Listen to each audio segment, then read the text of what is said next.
the many ways heel strike running causes shin splints versus forefoot strike running is that right after heel strike, the front of the foot smacks down really hard onto the ground when the foot rolls heel to toe. This forefoot smacking was found to put unusual strain on the front of the shin, resulting in anterior shin splints, whereby according to a 2014 study in the British Journal of Sports Medicine,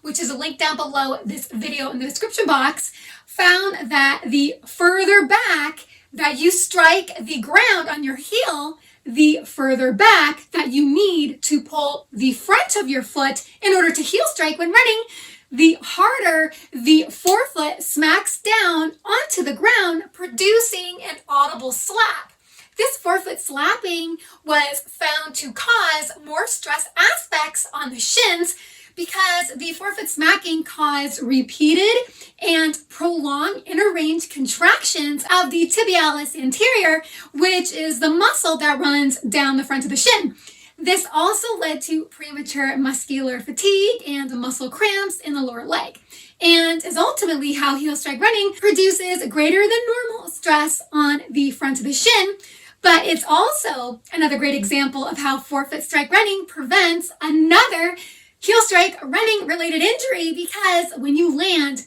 with the forefoot strike, the forefoot doesn't repeatedly lift up and smack down onto the ground at each step, since there's really no functional need to lift the forefoot up prior to landing, simply because the forefoot is the part of the foot that comes in contact with the ground first, which is why it makes a little sense to actually lift the forefoot up and smack it down at landing. Some forefoot runners might have a small forefoot lift prior to touchdown, but it's not nearly enough to produce the audible smacking that's produced from the extreme forefoot lifting in a typical heel strike landing. In general, in forefoot running, just before the forefoot strikes the ground, the front of the foot is often, as I mentioned, either slightly lifted up, but for the most part, the front of the foot is mostly parallel with the ground, or it can be slightly pointed down towards the ground prior to landing.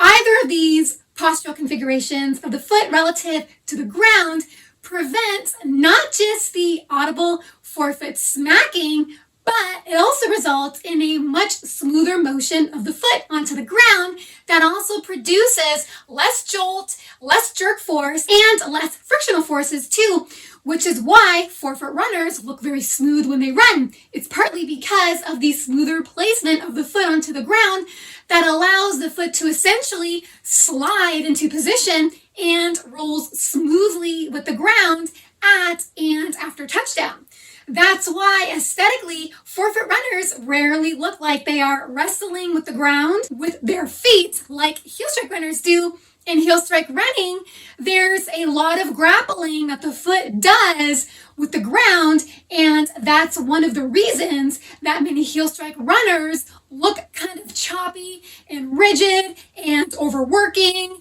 not smooth and efficient, because they are still breaking with the ground, even if they shorten their stride length in efforts to cut down on the break rate. If you land far back on your foot, you still produce higher impact collisions because the foot isn't sliding smoothly onto the ground at landing, and the foot is not articulating smoothly with the ground after landing either, which is why the foot produces more jolt and jerk forces as well as more brake loads that doesn't have any value. It's just more impact stressors that the body has to contend with when it doesn't have to, because you can land with a forefoot strike when you run. It turns out that not lifting the forefoot upon landing when running and instead relaxing it and letting the forefoot fall to the ground is a mechanical imperative to unburdening the shins,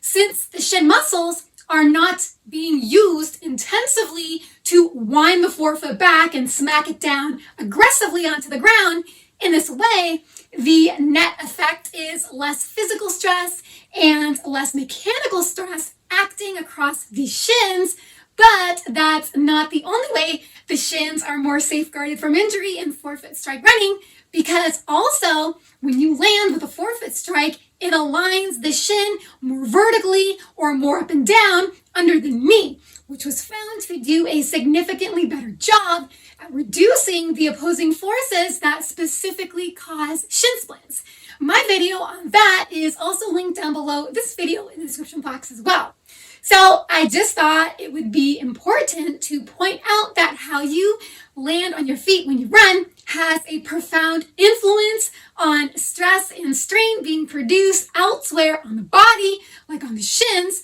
and that this is just another example of how forefoot strike running has yet again played a big role in fully resolving another injury caused by heel strike running. I hope you enjoyed this video. If you did, feel free to hit the thumbs up button as well as the subscribe button if you haven't already, where you will stay more informed on forefoot strike running versus heel strike running, as well as more informed on how running barefoot can help you run better in shoes. Thank you so much for listening and watching. Have fun out there on the roads and trails. Bye for now.